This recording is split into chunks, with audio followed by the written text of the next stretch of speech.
вториот дел од ова предпаднено служение ќе го започнеме со песната Тој ја знам очите Исус мој.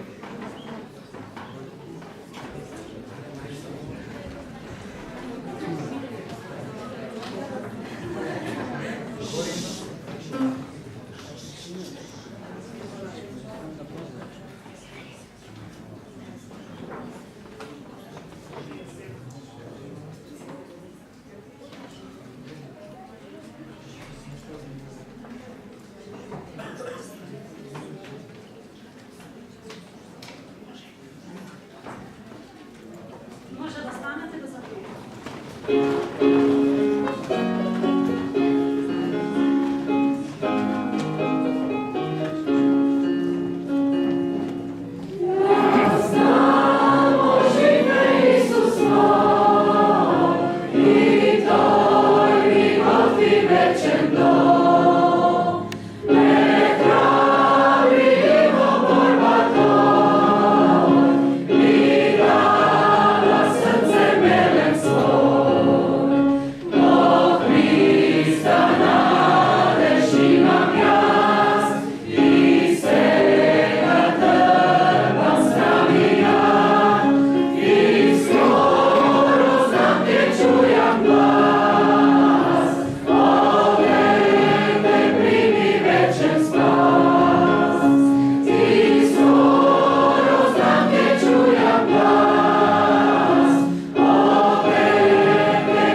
Татко наш небесен, ги благодариме за секое добро кое што го имаме во Тебе. Ти благодариме затоа што самиот Исус си ни го дал, па како и се друго нема да ни дадеш заедно со Него.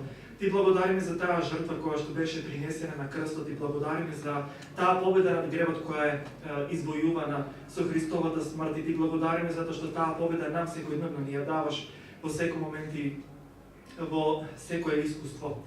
Ти благодариме, Татко, затоа што во Христовата смрт Ти си не помирил со себе во Христа и си не оправдал во однос на нашите минати гревови, но исто така делуваш и во нашето трансформирање од слава во слава, во нашето сообразување според Христовиот лик. Еве те молиме, Светиот Дух, нека биде со нас и во овој дел на богослужението, нека ги отвори нашите умови за духовните пораки кои што ќе бидат изнесени, а потоа и да можеме да ги примениме во нашите животи. Те молиме во името Исусово. Амин. Амин.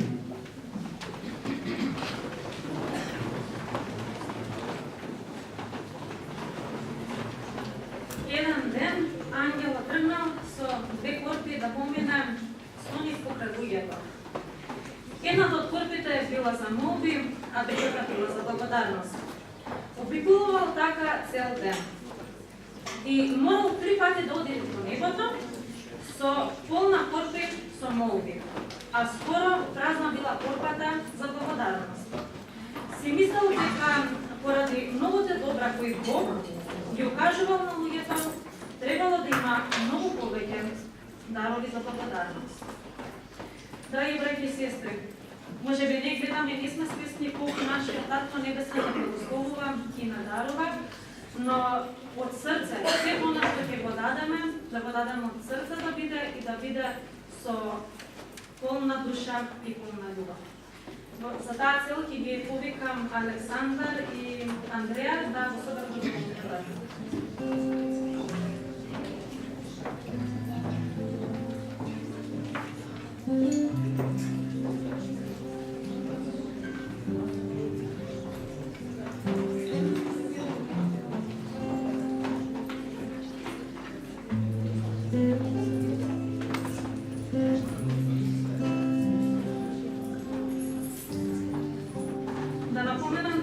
сите овие средства што се собираат во моментот се за вода и рака, за да има многу повеќе подадени раце, за да има повторно ваков прекрасен благословен проект.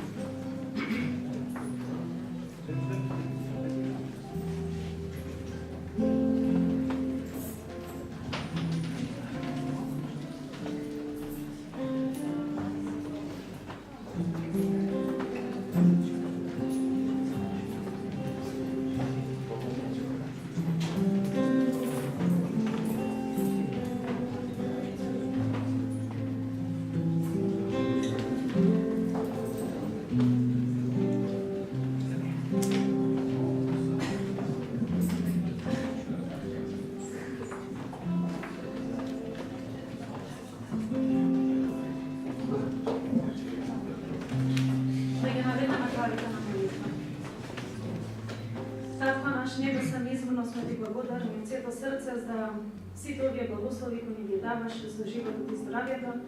Од сето срце ти благодариме затоа што толку многу не сакаш. Ти благодариме посебно за овој свет саботен ден, за овој чин на крштевање, за овие 2 млади души.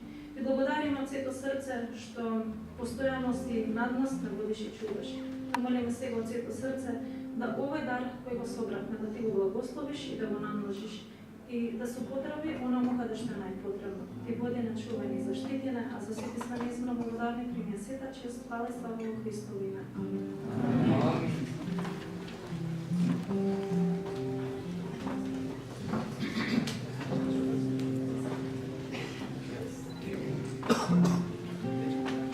Ја повикувам групата од Скопје да ми се придружи и да го прослави Бога со своите гласови.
Ще една песна заедно.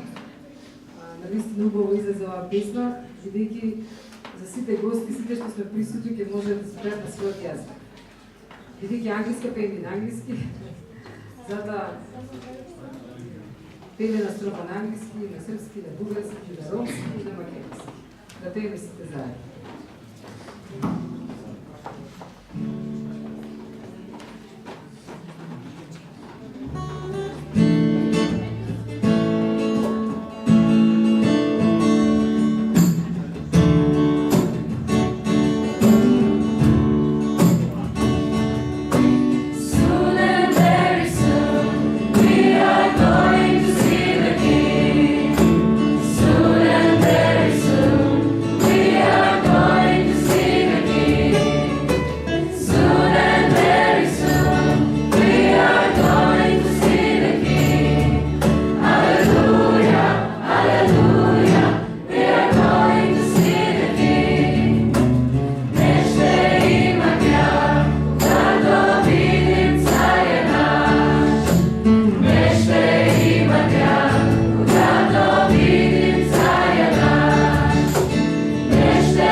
Ќе читаме од Ефесјаните 2 глава од 10 стих.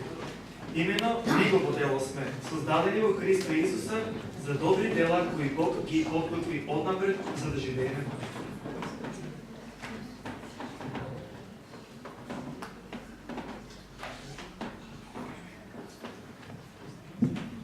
Во Ефесјаните 2:10 се вели дека ние сме Божја здрава, дека сме Негово ремен дело. Не знам за вас, но јас кога се помнам во Негово не дам никакво ремен дело. Мислам може би каса, да. Но јас сакам да бидам силен заштото ме создава. Сакам да бидам Негово ремен дело. И така доаѓам јас кај Него во молитва велики. Драги небесен Боже, направи се што е потребно за да исправиме работите кои што не треба да бидат таму. Обликуваме по сликата на своја син. Во Исусово име. Амин. Здраво! Кој си ти? Јас сум Бог. Не си. Да, јас сум, па ти се помоли, јас дојдов. Така е тоа. Океј. Ако си ти Бог, тогаш направи да верне снег.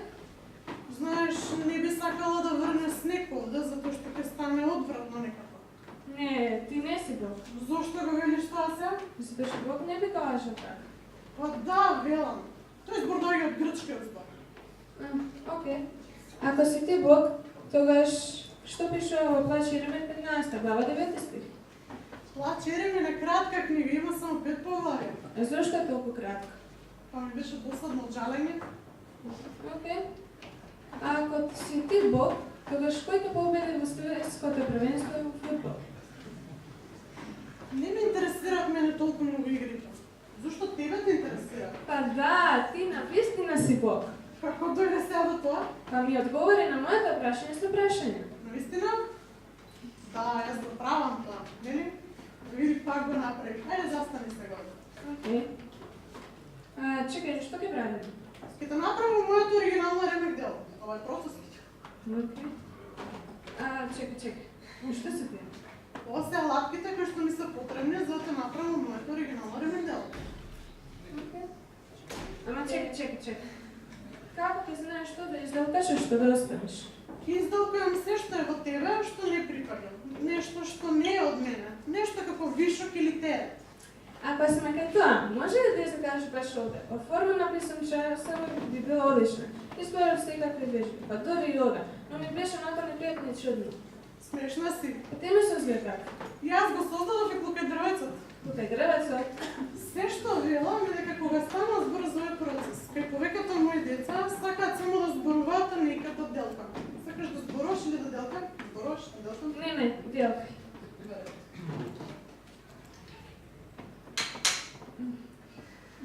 Со помош на мојот Свети Дух изнесам работи во твојот живот на кои што сакам да поработиш.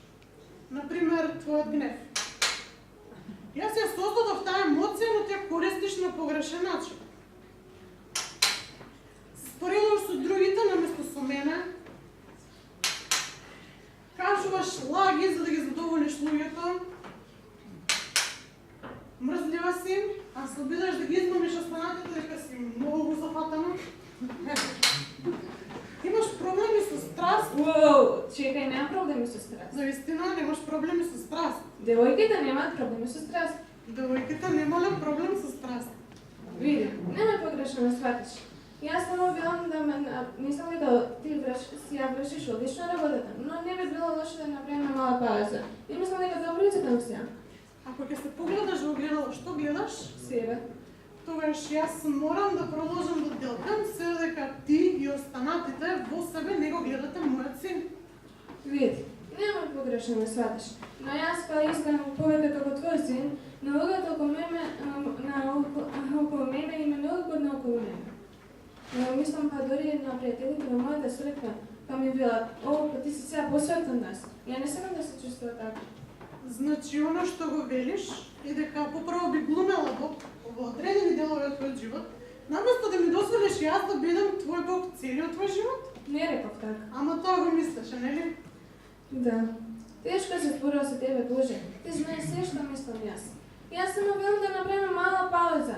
Тај аут, ќе се вратиме на тоа. Ова што го правиш е вообичаено кај скоро сите. И се вика контрола. Сакаш ти да контролираш или јас да делкам? Да контролираш, да делкам? Не, да делкаш. Добро. Може ли да го статеш она што јас сакам? Ама тоа се вика контрола. Извини. Ова овде, овој твој таен грев колку ми се враќаш секојаш кога си тажна, налутена, повредена. Мислиш дека ги прелажуваш сите, но те прави во росана гробница. Спремна си да го изделкам тоа твојот живот? Да.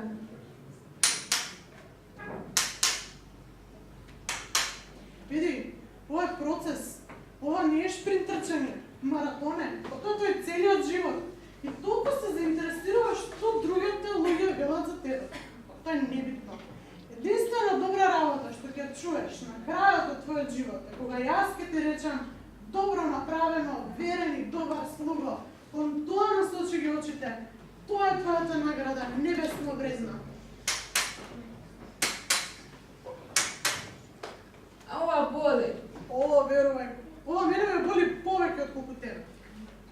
Не знам. Мислам дека не ја разбираш оваа болка. Молам, Бараш да жртва многу тебе, Боже. не ми зборувај за жртвувањето. Знам се за него.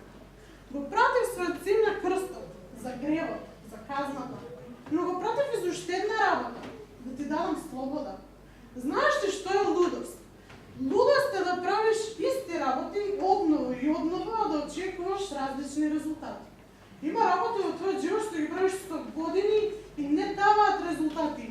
Се враќаш на тие празни бунари кога си тажна, повредена, налутена и те не ти нудат ништо. Се враќаш кон нив и тоа е лудост. Дозволи ми да го изделкам тоа твојот живот. Океј, тогаш продолжи да делкаш.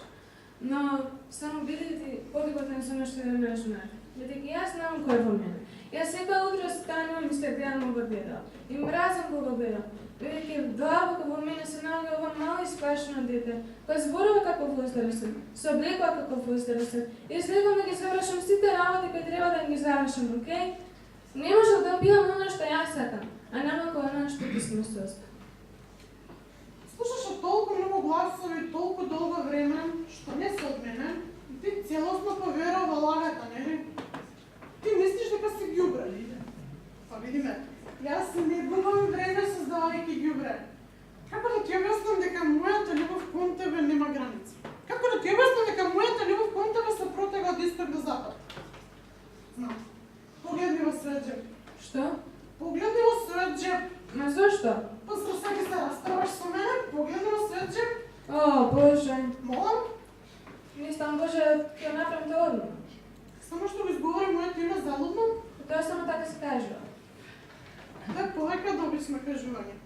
Тоа е повеќе од обично име. Тоа е име на сите име. И сакам да те научам нешто за моето име. Погледни во својот џеп. Знаеш што е тоа? Да, ова е страница од мој дневник кога бев мала. Како најде? Hello? А, да, да. Ајде прочитай.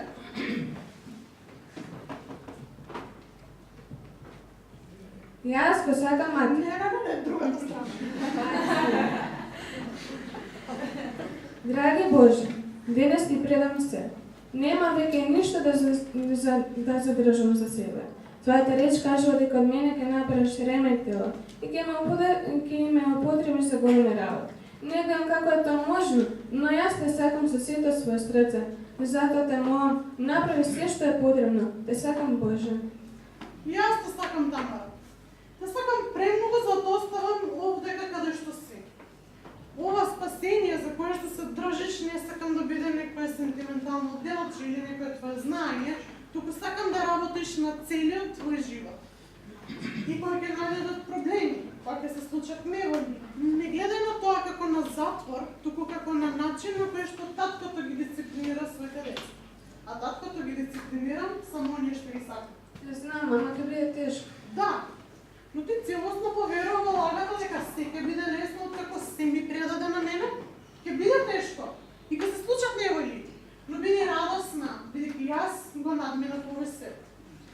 И сакам да направиш нешто, сакам да погледнеш таму и да кажеш Тамара е оригинално Божие ремек дело. Тамара е оригинално? Не. Не на начин на кој што ти се гледаш или на начин на кој што отчајно сакаш другите да те видат. Туку може би за прв пат во твојот живот. На начин на кој што јас те гледам. На начин на кој што јас те создадов. Тамара е оригинално Божие ремек дело. Да, тоа си. И ти си. Бог не создава ѓубре. Ти си Негова Божја ремек дело.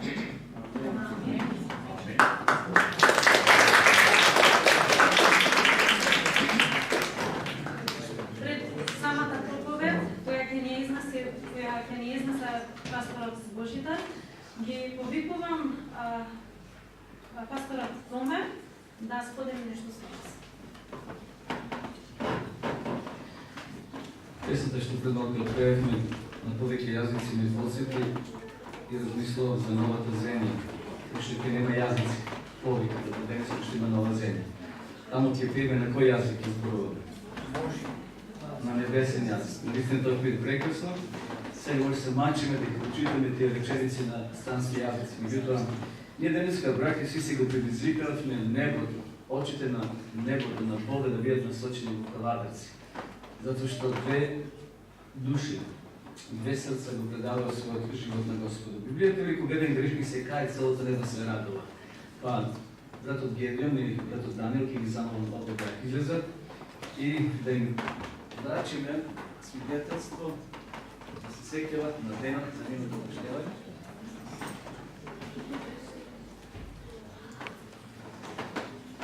Еве ќе почнеме од Даниел, може да стави таму да се гледа.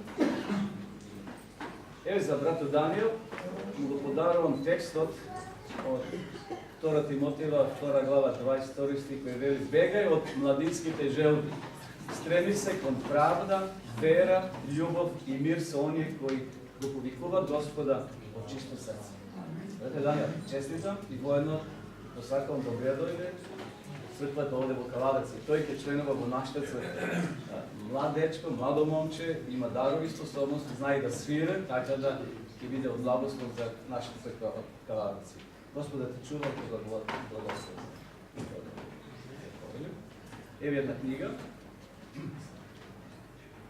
Сакам и јас да честитам на неа. И посакам да видиш на радост на семејството, на радост на ова твое духовно семејство, а пред се на радост на твојот небесен татко.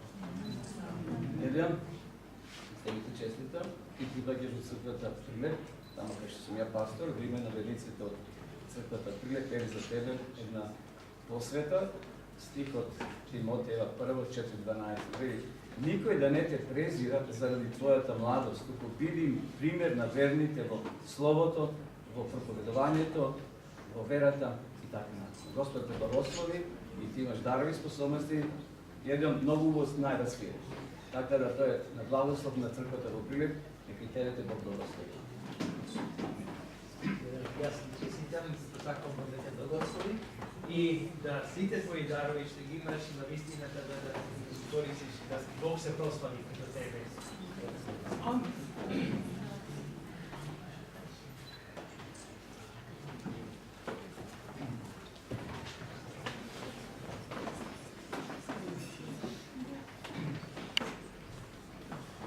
А сега е време за нашата духовна порака, па го камувам на братот Божидар Михаил и да ни послуша.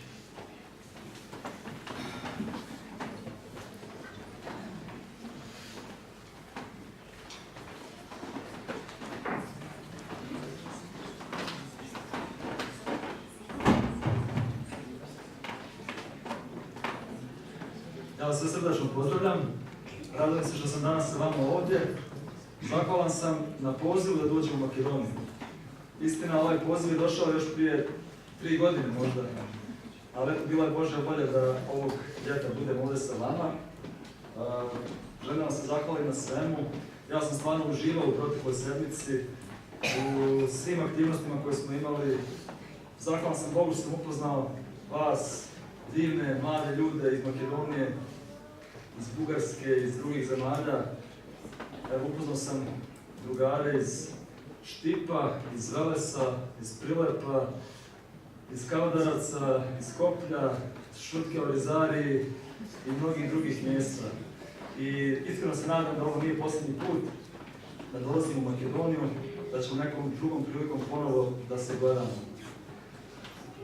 Ja sam čitave sedmice govorio o Božoj nevjerovatnoj ljubavi. Govorili smo da je Bog Otac koji je prepun ljubavi i blagodati. Da je Bog Otac koji ne sjedi i čeka da njegovi izgubljeni sinovi dođu kući, da se izvinu, da kleknu na koljena, nego da je on Otac koji traga za svojom izgubljenom djecom. Govorili smo o tome da je on Otac koji je nestrpljiv da da najbolje darove svojoj djeci. Međutim, ja danas želim da vas podsjetim i želim da vam kažem istinu, da hrišćanski život nije samo život stalne radosti. Da ponekad u životu doće dan i u vašem životu kad će biti teško vidjeti Boga. Doće dan ili pojavit će se neke stranice u vašem životu kad ćete se pitati da li je Bog stvarno prisutan u mom životu. Dogodit će vam se možda da ćete dobiti otkaz na poslu, da nećete moći da nađete novi posao. Dogodit će se možda da ćete se vratiti iz bolnice sa dijagnozom da imate neku neizlečivu bolest. Svi vaši snovi će se srušiti. Snovi da gledate svoje unuke kako odrastaju. Shvatate da nećete biti tamo da to vidite.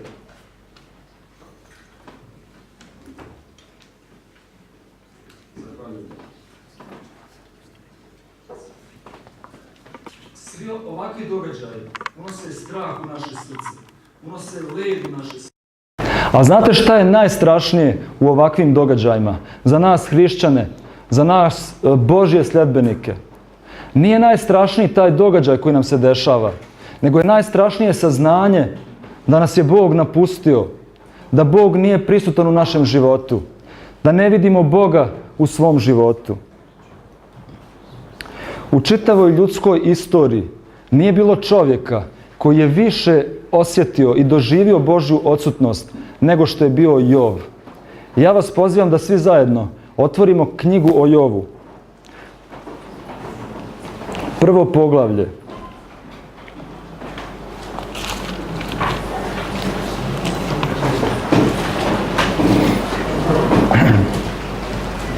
Čitat ćemo od 1. do 3. stiha.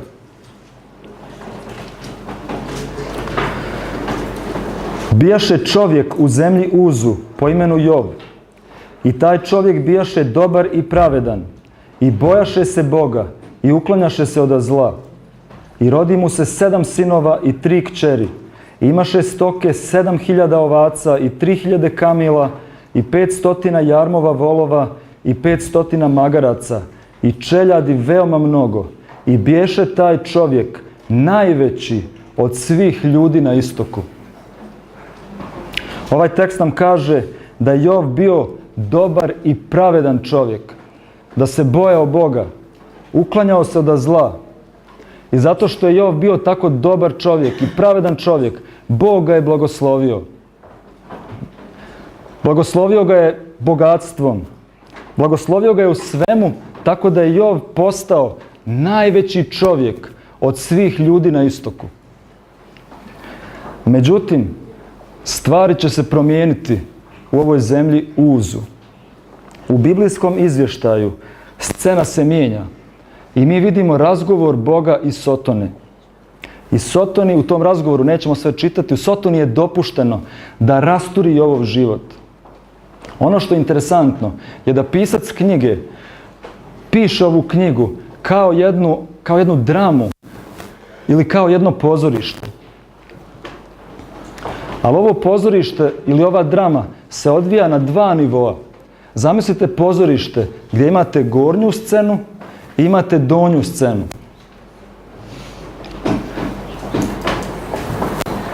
I ovo je ključna stvar u cijeloj knjizi.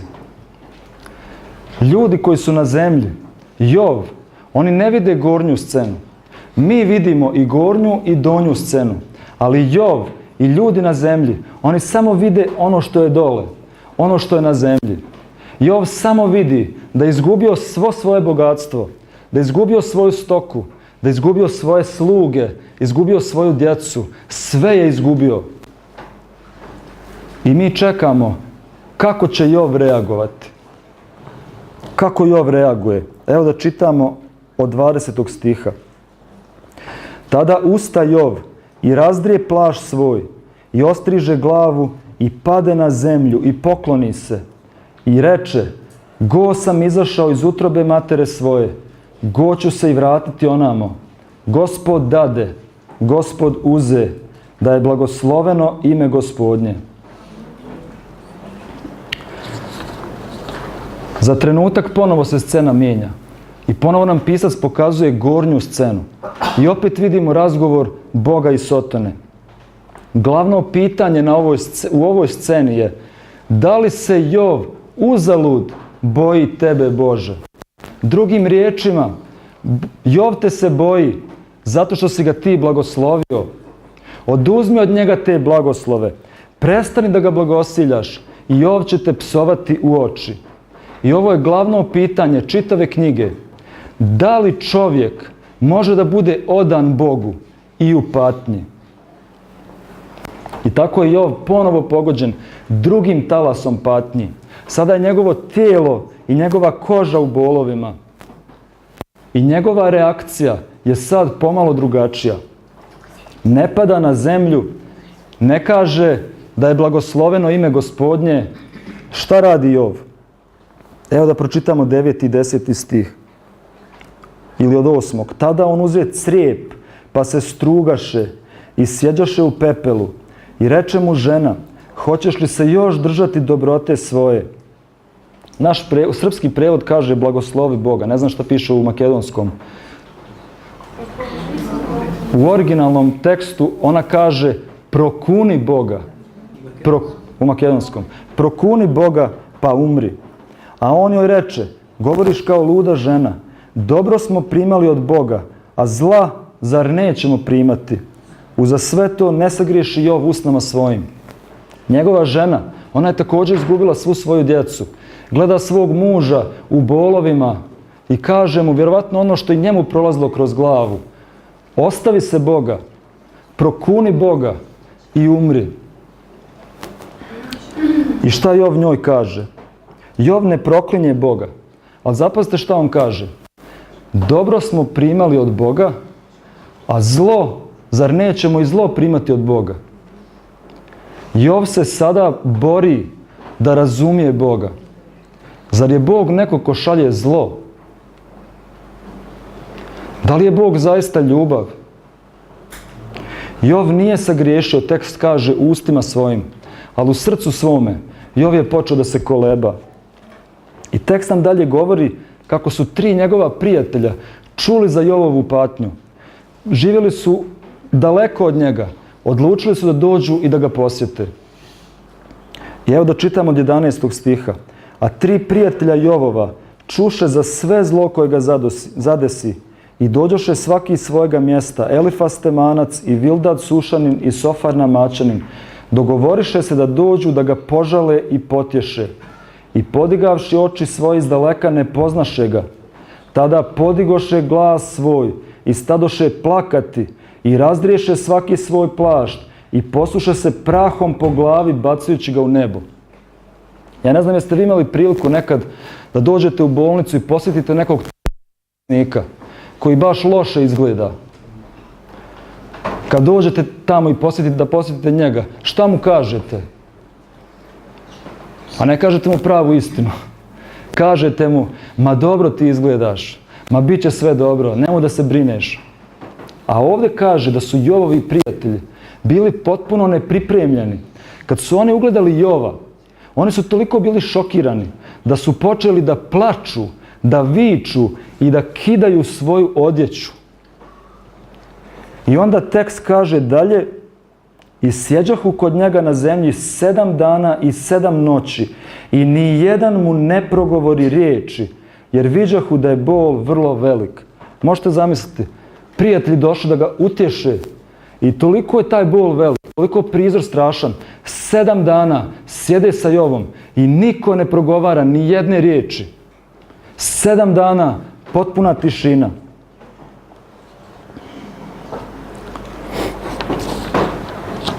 Nakon 7 dana oni će progovoriti. Imaće problem zbog toga što govore. Ali sada ovo njihovo ćutanje je najbolji poklon koji su mogli da daju Jovu. Zato što najbolji način da ljudima koji tuguju i koji pate prenesemo Božju prisutnost je da ne govorimo riječi, nego da samo sjedimo i plačemo s njima. I tako ovi ljudi sjede, ćute i plaču sa Jovom 7 dana. Poslije 7 dana Jov progovara. I mi čekamo da vidimo kako će Jov sad reagovati.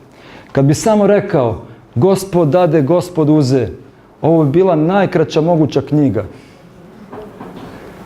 Ali Jov ne govori to. Ajde da pogledamo zajedno. 3. poglavlje. Potom otvori usta svoja Jov i stade kleti dan svoj. I progovoriv Jov reče, ne bilo dana u koji se rodih i noći u kojoj rekoše, rodi se džetić.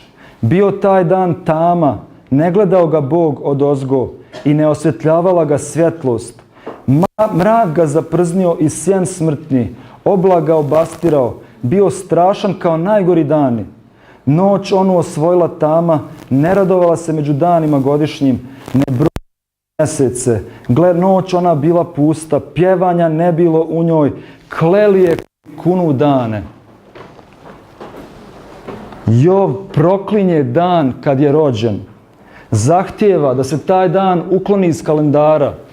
On kaže, ako ima ljudi koji kunu dane, neka kunu dan u koji sam se ja rodio. I onda, u narednih 28 poglavlja, iz Jova izlazi zapanjujuća količina gorčine, zbunjenosti, tuge i ljutnje prema Bogu. On želi da zna zašto ga je Bog napustio. Njegove riječi nisu umotane. Njegove riječi su direktne, optužujuće, teške, sirove. Toliko teške da ovi njegovi prijatelji ne mogu to da slušaju. U narednim poglavljima vidimo dijalog Jova i njegovih prijatelja.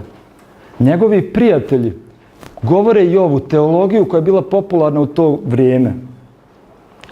Kakva je to bila teologija? Dobrota i poslušnost donosi blagoslove. Grijeh donosi prokletstvo. Jove, zato što te ovo sve zadesilo i zato što patiš, ti si sam kriv. Pokaj se za svoje grijehe i Bog će ukloniti ovu nevolju iz tvog života. Kad su čutali, približili su Boga Jovu. Kad su progovorili, udaljili su Boga od Jova. Koliko puta i mi imamo sličnu teologiju. Neko je bolestan, neko je u bolnici, a mi mu otežavamo njegovu patnju i kažemo da samo imaš više vjere. Kad bi se samo malo više molio, Bog bi učinio čudo u tvom životu. Ti bi ozdravio od tvoje bolesti. Mi također ponekad povezujemo blagostanje sa Božjom prisutnošću, a patnju sa Božjom odsutnošću. A ja želim danas da kažem da patnja ne znači Božju odsutnost. Pogledajte bilo koju anketu gdje pitaju ljude šta vam je najviše pomoglo u vašem duhovnom uzrastanju. Na prvom mjestu uvijek će biti patnja i bol. Ništa me nije tako privuklo Bogu kao patnja i bol kroz koji sam pošao. Kad sve ide dobro u mom životu, u iskušenju sam da pomislim da zbog moje pameti, zbog mog uspjeha, zbog mog bogatstva, zbog moje vjere, ja kontrolišem svoj život. Život će ići onako kako ja planiram i kako ja želim. A kad stvari krenu naopako, onda shvatam da ja ništa ne kontrolišem. Da u potpunosti zavisim od Boga. I tako bol ima dva lica. Jedno lice pita gdje je Bog, a drugo lice nas privlači Bogu više nego bilo šta drugo. I u većini knjige Jov žali protiv Boga, žali na Boga. U mnogim stranicama Biblije mi vidimo ljude koji žale Bogu. Ima jedan paradoks u psalmima. Ne znam da li znate, jevrejsko ime za psalme je Tehilim, što znači proslavljanje, slavljenje. I zaista mnogi psalmi su psalmi slavljenja ili hvale. Ali znate koji su najčešći psalmi? Najčešći psalmi su psalmi plača, psalmi žaljenja. Evo da vam pročitam jedan psalam. Psalam 44. Nekoliko stihova iz ovog psalma. Kaže ovako: dao si ovce da nas jedu, po narodima rasijao si nas, u bescijenje si prodao narod svoj i nisi mu podigao cijene. Dao si nas na podsmijeh susjedima našim, da nam se rugaju i sramote nas koji žive oko nas. Sve ovo snađe nas, ali mi ne zaboravismo niti prestupismo zavjet tvoj. Pa onda dalje kaže: kad si nas bio u zemlji zmajevskoj i pokrivao nas sjenom smrtnim, ustani, što spavaš, Gospode?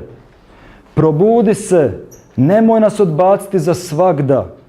Zašto kriješ lice svoje? Zaboravljaš nevolju i muku našu.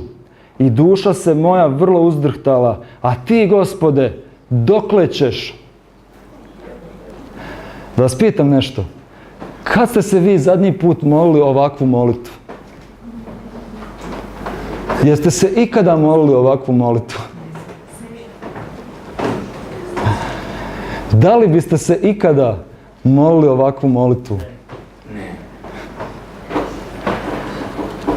U staro vrijeme, a i danas, bilo je nezapamćeno u bilo kojoj religiji da se zapiše ovakva molitva. Nijedan narod, nijedna kultura, osim Izraela, nije se molila ovakvom molitvom. A znate zašto su se Izraelci mogli moliti ovakvom molitvom? Zato što su oni vjerovali da Bog koji je stvoritelj, da On voli čovjeka, da je zainteresovan za čovjeka. I ako čovjek pati, onda je normalno očekivati da će Bog da se umiješa i da pomogne. I to je ono što čini ove molitve tako važnim za naš duhovni rast. Znate zašto su ove molitve važne? Zato što u ovim molitvama nije najbitnije rješenje problema. Ne mole se ovi molitelji da se riješi njihov problem. Za njih je najvažnije da oni ponovo u svom životu vide Božju prisutnost, da znaju da je Bog tu pored njih, da znaju da ih Bog nije ostavio. Kad ovako iskreno molimo, kad plačemo, kad žalimo, Bog će odgovoriti na naše molitve. Ali ne baš uvijek na način kako mi očekujemo i ne u vrijeme koje mi očekujemo. Jov se ovako moli, on u jednom poglavlju kaže, kad bih ja mogao da imam parbu sa Bogom, parnicu, suđenje, da se nas dvojica vidimo oči u oči, pa da ja kažem njemu sve moje razloge, da vidim šta će mi odgovoriti. Tako on govori. I konačno, Bog se javio Jovu, kad je on to najmanje očekivao. Ajde otvorimo zajedno. 38. poglavlje. Na ove Jovove optužbe Bog se javlja. I šta mu Bog kaže?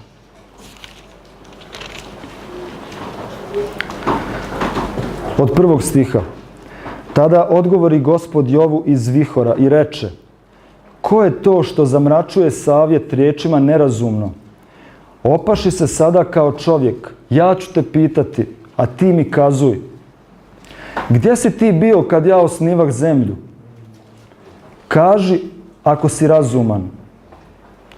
Ko joj je odredio mjere, znaš li? Ili ko je rastegao uže preko nje? Na čem su podnože njezina uglavljena? Ili ko joj je metnuo kamen ugaoni?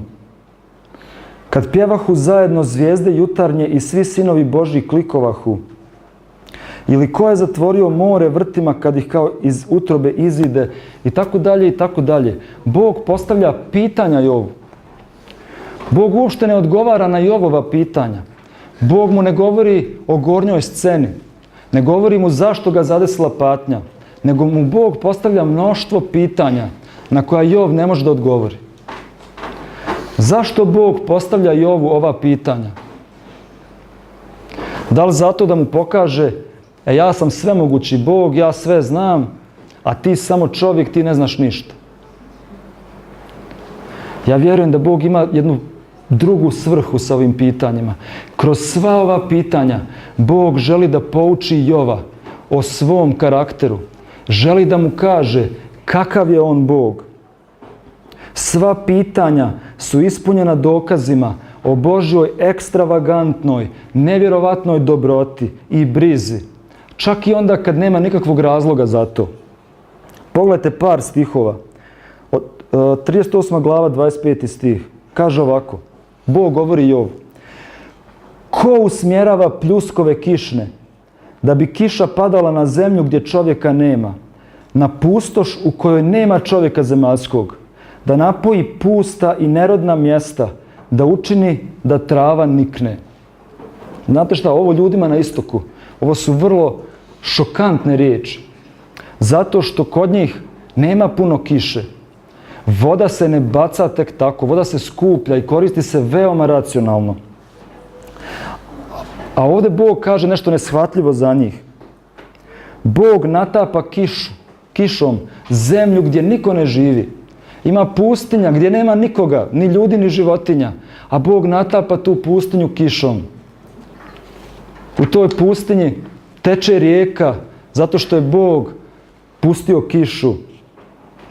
Zato što je Bog ekstravagantne dobrote. Zato što je on beskrajno velikodušan. Zato što je neshvatljivo pun ljubavi. On je dobar bez ikakvog razloga. Dobar jednostavno zato što voli da daje. Bog uživa u životinjama koje nemaju nikakvu praktičnu vrijednost. Pogledajte 39. poglavlje od 16. do 21. stiha. Kaže Bog Jovu ovako: jesi li ti dao paunu lijepa krila i perje čaplji ili noju, koji snese na zemlju jaja svoja i ostavi da ih prah grije, i ne misli da će ih noga razbiti i zvijer poska zgaziti? Nemilostiv je ptićima svojim kao da nisu njegovi, i da mu trud ne bude uzalud ne boji se, jer mu Bog nije dao mudrosti niti mu je udijelio razuma. Kad se podigne uvis, smije se konju i konjiku. Noj je jedna pomalo šašava životinja. Nije joj Bog dao baš puno mudrosti. Izleže svoja jaja i ne može da se sjeti gdje su ta jaja. Maše svojim krilima kao da će da poleti, ali ne poleti. Ali pazite što kaže Bog Jovu: ali kad noj potrči, smije se konju i konjiku. Stvarno, kad noj trči, on se smije konju i konjiku. Ne znam da li znate, noj trči brzinom od 70 km na sat. Dalje, 40. glava, od 10. stiha. Kaže Bog ovako: a gle, slon. Ne znam što piše u makedonskom prijevodu. Je li slon isto? Da. 40. glava, 10. stih. Ovdje stoji izraz behemot. Komentatori smatraju da se ovo odnosi na nilskog konja, ne na slona. Evo što kaže Bog: a gle, nilski konj, koga sam stvorio s tobom, jede travu kao vo. Gle, snaga mu je u bedrima njegovim i sila mu je u pupku trbuha njegova. Diže rep svoj kao kedar, žile od jaja njegovih spletene su kao grane. Kosti su mu kao cijevi mjedene, zglavci kao poluge gvozdene. On je prvo između dijela Božjih. Tvorac njegov dao mu je mač. Nilski konj. Stvorenje koje nema nikakve praktične vrijednosti. Čak su ljudi starog vremena smatrali da je nilski konj monstrum koga treba istrijebiti, uništiti. Ali Bog tako ne smatra. On kaže: ovo je prvo između svih mojih dijela. Drugim riječima, Bog kaže: ja sam najviše uživao kad sam stvarao nilskog konja. I kad dalje čitate, Bog uživa u govedima koje nikada neće orati. Bog uživa u divljim magarcima koji se nikada neće pripitomiti. Bog uživa u divljim kozama koje se rađaju na nekim planinskim mjestima gdje čovjekovo oko nikada neće doći. Bog uživa u levijatanu kojeg niko ne može da uhvati i kaže: ništa mu na zemlji ravno nije. Bog stvara, brine, uživa u životinjama za koje se čini da nemaju nikakve praktične svrhe, da nisu dobre ni za što. A zašto bi Bog tako volio svijet? Zato što je on Bog koji voli glamur. Zato što je on Bog koji voli čarobnost. Zato što je on Bog koji voli uzbudljivost, blistavost. Raduje se i uživa ljepoti najnekorisnijeg stvorenja. A kroz sve ovo Bog govori Jovu: Jove, ja sam vrijedan tvog povjerenja. Živjeti i slijediti mene, Jove, vrijedi. Nemoj odustajati, Jove. Bol neće dovijeka trajati. Ja sam takav Bog da vrijedi biti blizu mene. Zato što sam ja beskrajno velikodušan. Zato što sam neshvatljivo pun ljubavi. Zato što sam Bog ekstravagantne dobrote. Ostani uz mene, Jove. Čitao sam jedan komentar na ove tekstove. Jedna žena teolog napisala je baš zanimljiv citat. Ona kaže ovako: kad razmišljamo o Božjoj neobuzdanoj velikodušnosti, njegovom rasipništvu, njegovoj strasti za nešto nepotrebno, nesrazmjerno i potpuno beskorisno, ja sam pogođena mišlju koja je tako predivno oslobađajuća da me tjera na smijeh. Šta ako se ta ekstravagantnost proteže do mene? Šta ako ja nisam Božji vojnik, niti sluga u njegovom carstvu? Šta ako sam pajac, nebeski ekvivalent pauna, kruna, lutka koja govori: Mi nismo stvoreni da služimo Bogu. Mi smo stvoreni da šarmiramo Boga. Kako oslobađajuća misao. Nismo mi stvoreni da budemo sluge Božje. Neki robovi Božji. Bog nas je stvorio da budemo paun. Lutka koja govori. Stvorio nas je ne da mi njemu služimo, nego da mi njega šarmiramo. Mi kući imamo jednog malog psića. Ona je maltezer, zove se Gina. Mi je jako volimo. Ali mogu vam odmah reći, mi nemamo nikakve koristi od nje. Mi samo štete imamo od nje. Svaki mjesec moramo da kupujemo hranu koja uopšte nije jeftina. Svaki mjesec moramo da kupujemo razne preparate, onaj frontline protiv buva, protiv krpelja. Moramo da je vodimo da šišamo zato što njoj dlaka tako brzo raste da svaka 2 mjeseca mora da ide na šišanje. To sve košta.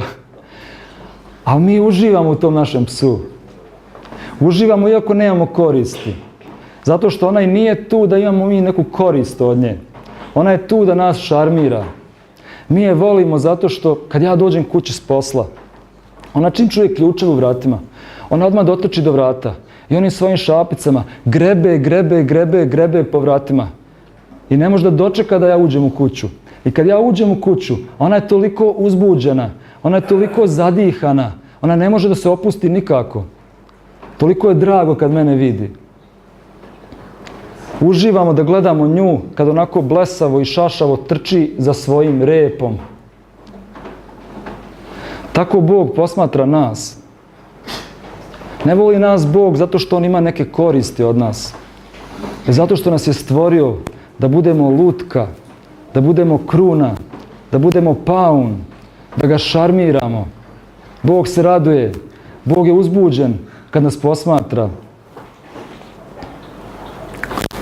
I tako Jov nije nikad dobio odgovore na svoja pitanja. Nikad nije saznao za gornju scenu, ali saznao je nešto što je mnogo važnije. Naučio je kakav je Bog. I on kaže u 42. glavi: ušima slušah o tebi, a sad te oko moje vidi. I to je dovoljno. Ne moram imati odgovore na svoja pitanja. Znam kakav je Bog. Znam da Bog brine. I konačno, posljednje poglavlje u ovoj knjizi je epilog cijele knjige. Bog prvo govori Jovovim prijateljima. 7. stih. A kad Gospod izgovori one riječi Jovu, reče Gospod Elifaz Temancu: raspalio se gnjev moj na tebe i na 2 prijatelja tvoja, što ne govoriste o meni pravo kao sluga moj Jov. Zamislite vi ovo. Bog govori Jovovim prijateljima i kaže: ljut sam na vas, zato što niste pravo govorili o meni kao sluga moj Jov. A u cijeloj knjizi Jov optužuje Boga, a 3 prijatelja ga brane. Jov podiže pesnicu protiv Boga, a ova 3 prijatelja brane Boga. A Bog kaže: vi niste govorili pravo o meni, kao sluga moj Jov. I kaže ovim prijateljima: oprostit ću vam vaš grijeh ako odete kod Jova i ako se Jov pomoli za vas i prinesete žrtvu. I oni odlaze, Jov se pomolio za njih. I pazite šta se dešava dalje. 10. stih. I Gospod povrati što biješe uzeto Jovu, pošto se pomoli za prijatelje svoje. I umnoži Gospod Jovu dvojinom sve što biješe imao.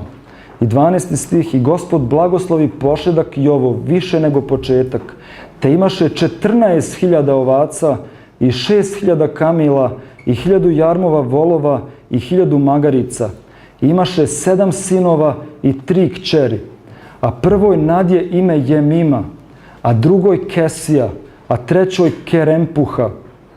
I ne nađoše se u svojoj zemlji tako lijepih djevojaka kao kćeri Jovove. I otac im dade našledstvo među braćom njihovom. Mi ovo pročitamo i mi kažemo ništa značajno. Ali ovo za ljude tog vremena, ovo je bilo potpuno šokantno. Prvo, kaže se da Jov imao sinove i kćeri, a ne spominju se uopšte imena sinova. Samo se spominju imena kćeri. Ovo je bilo nečuveno.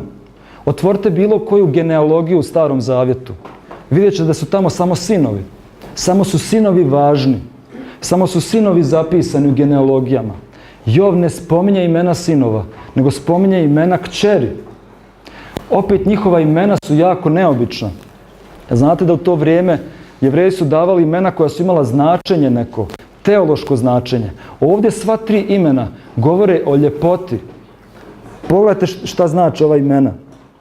Prva ćerka zove se Jemima, znači golubica. Smatrala se ono vrijeme dragocjena ptica. Druga kćer zove se Kesija, što znači cimet, dragocjeni začin. A vrhunac je kćer broj 3. Kćer broj 3 zove se Keren Hapuh. Znate šta znači Keren Hapuh? Keren Hapuh znači sjenka za oči. Jov je dao svojoj ćerci ime po šminki. Kao kad bih ja svojoj ćerki dao ime L'Oreal ili Avon.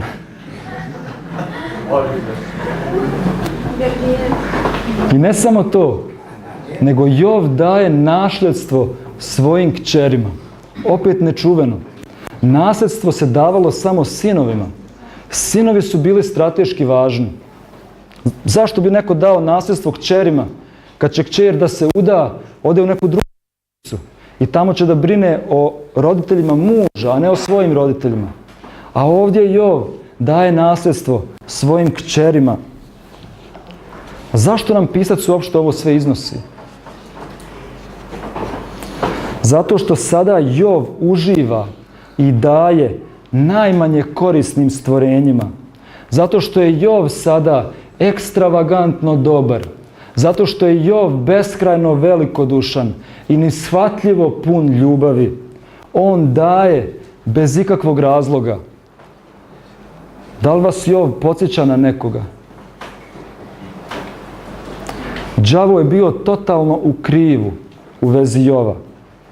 Koje je bilo glavno pitanje knjige? Može li čovjek da bude odan Bogu i u patnji? Jov je bio odan Bogu i u patnji. Nije mogao da vidi gornju scenu. Nije znao da njegova vjernost ima mnogo veće značenje nego što on mogao i da zamisli. Nije znao da je nešto kosmičko i vječno bilo na kocki u njegovom životu. Dok je sjedio na gomili pepela i razbijenim crijepom strugao kraste sa svog tijela, u tuzi, beznadežan, zbunjen, on je naučio ono što ljudi u bolu najčešće mogu da nauče. Da nije sam. Dragi moji prijatelji, ja ne znam kroz čega vi prolazite u životu. Ja ne znam s kakvim se bolom vi suočavate. Ali ja danas želim da vam kažem, nemojte da odustajete. Vrijedi slijediti Boga. Zato što je On takav Bog. Zato što je On Bog ekstravagantne dobrote. Zato što je On beskrajno velikodušan. Zato što je On neshvatljivo pun ljubavi. Vrijedi ostati s njim. Neka Gospod danas ohrabri svakoga od nas. Neka nam pomogne da nikad ne zaboravimo kakav je Bog. I da bez obzira kroz kakvu patnju u životu prolazimo, mi poput Jova ostanemo odani i vjerni Bogu. Amin.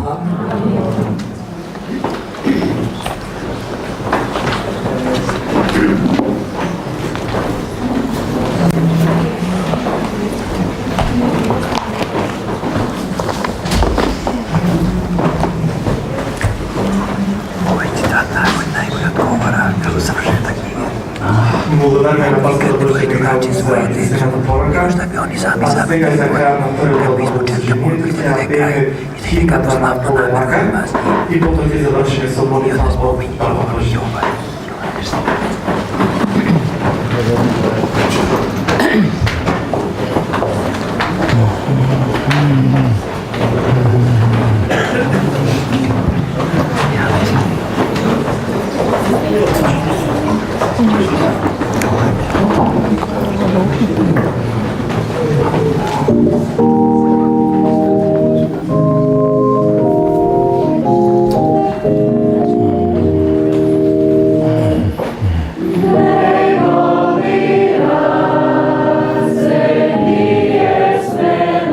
Say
Oče naš, hvala ti što si ti tako dobar otac.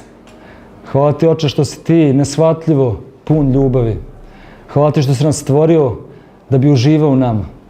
Hvala ti što si ti prisutan na svakoj stranici našeg života, iako mi to ponekad ne vidimo.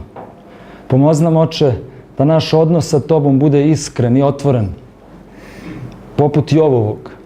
A također nam pomozi, Gospode, da čak i onda kada te ne vidimo, čak i onda kad nam se čini da si ti odsutan iz našeg života, mi ti ostanemo odani i vjerni. To te molimo u Hristovo ime. Amin.